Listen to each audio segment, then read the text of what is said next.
I go to you, Charles, first here in Moscow, what drives the image of Putin in the West? Because, as we all know on this panel, as I said in the introduction, you know, in media he is loathed. I mean, he's the Darth Vader of international politics. I mean, I can go on and on and on. What drives that, Charles?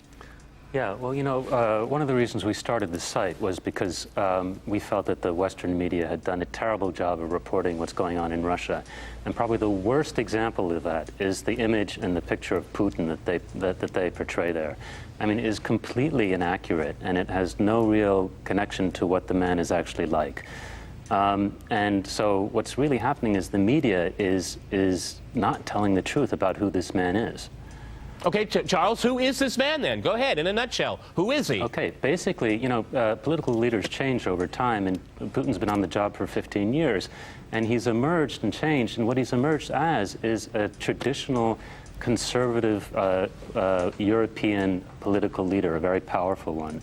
And the kind of people you could compare him to in the European tradition are people like de Gaulle, Helmut Kohl, Margaret Thatcher. You can even throw in some American analogies. He's kind of, there's a lot of things about him that's sort of like Reagan. I mean, he's socially conservative, he's politically conservative, he's suspicious of change, and he's Christian, and his Christian faith is serious. And now all these things are just anathema to liberals, and the Western media is overwhelmingly liberal.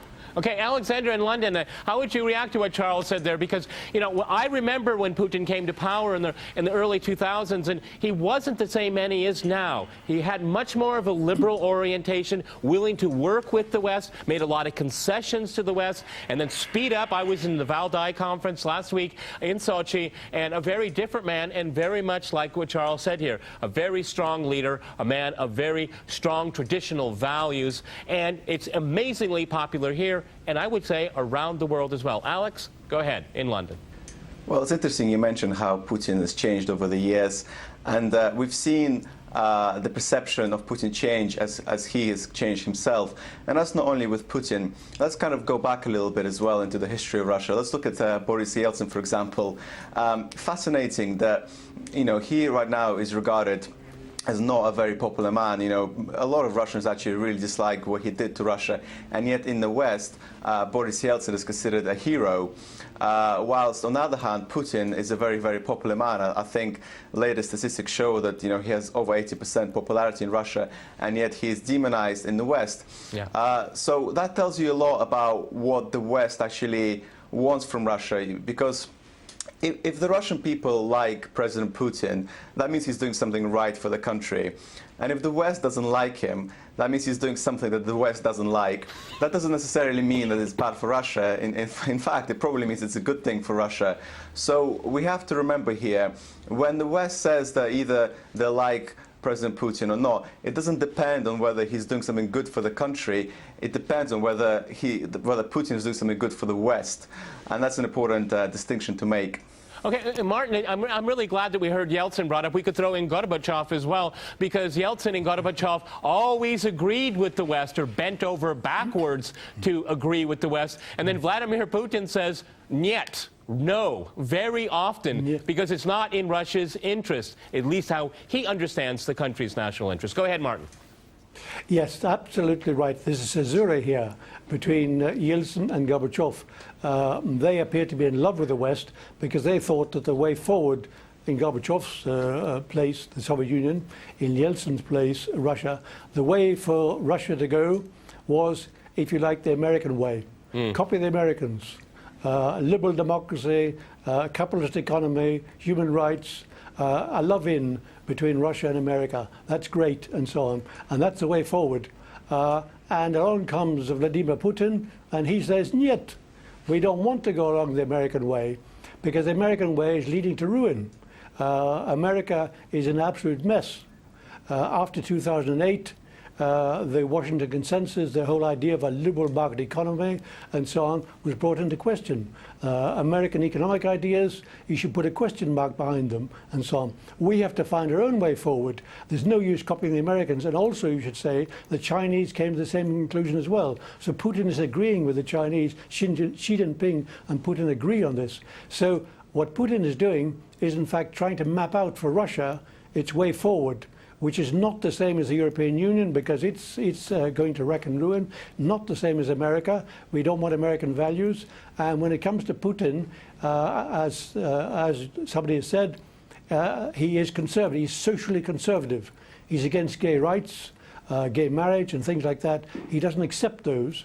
And Russia is going a different way. And they want to protect themselves from what they see as the contagion in the West and the contagion of American ideas. And this then rolls over into international affairs. All right, okay. On that point there, I want to talk about geopolitics in the second half of the program. Yes, Charles, because what we just heard here is that Russia is challenging and rejecting the European Western neo or postmodern agenda. Go ahead, Charles. No, go ahead. I very fundamentally disagree with that because what's actually happened is Russia has emerged as a modern and really, a country in the European and American tradition. I mean, it is no longer communist, it is no longer socialist.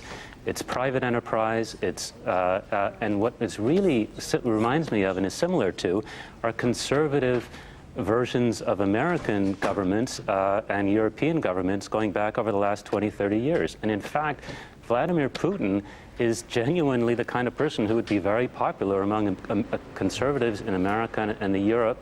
And it's wrong to say that he's against Europe and against America. I think there are huge similarities. And I think what's preventing people in Europe and America of understanding this is a really, really dishonest media. I mean, the media has just done a deplorable, deplorable job in portraying this man. And it's interesting, we ran an article about this this week. Thomas Friedman, one of the most important and respected columnists in America, published an article, and just as a matter of course, he referred to Vladimir Putin as a thug and a jerk. Okay, now that's pathetic. That's really sophomoric, silly sort of playground language. But that's the kind of discourse and words that get thrown around in America on a daily basis. Hillary Clinton's called him the same thing in a speech 2 weeks ago. I mean, there's just a lot of misrepresentation of who this guy really is. Well, let me go back to Alexandra in London, because one of the things I've noticed here in looking at the political playing field, if we can call it that there, Putin doesn't have a peer. There's nobody out there in the West. I mean, I look at Obama as just an empty suit. You listen to his foreign policy speeches, either he doesn't understand what he's saying or someone else is writing it for him or whatever. He just seems kind of somewhere else, maybe thinking about his next golf game. But Vladimir Putin is a leader, if you like him or not. He is very decisive, and I could see the right wing in the United States envious of that. You end up, Fox News has this, this bromance with Putin, and they hate to admit it. Yeah, well, I think in terms of enviousness, I think what the West is envious about is the fact that Putin is able to speak quite honestly. I saw his speech at the Valdai Club. I love the fact that at the very beginning he said, let's not act like diplomats here, let's have an honest conversation here. And I think a lot of people respect him for that. Because if you look at the European Union or if you look at the United States, the public are just fed up of hearing the same thing over and over again, the lies from the politicians in the West, the constant,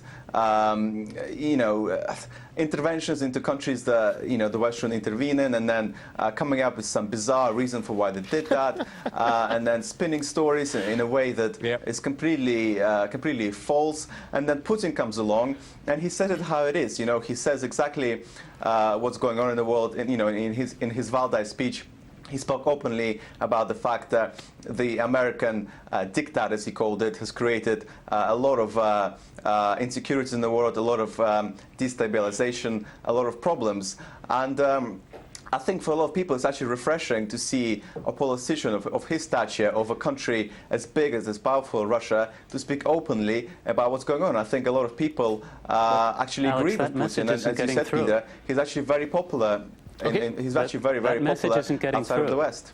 Okay, Charles? That message isn't getting through. It's not getting through. I mean, you read the Western media, and they misrepresented that speech. That's why we're doing this program, okay? Because we're trying to break through the fog here. Yeah, but Alex is saying that people find it refreshing. They don't find it what they're getting fed is something that's completely different from what he just said. And they're not seeing. I mean, there are very few people like Alex who sit there and watch Putin's entire speech. What they'll do is they'll watch the summary of it on the evening news or read about it in the newspapers. And they'll just say that, Putin is disconnected.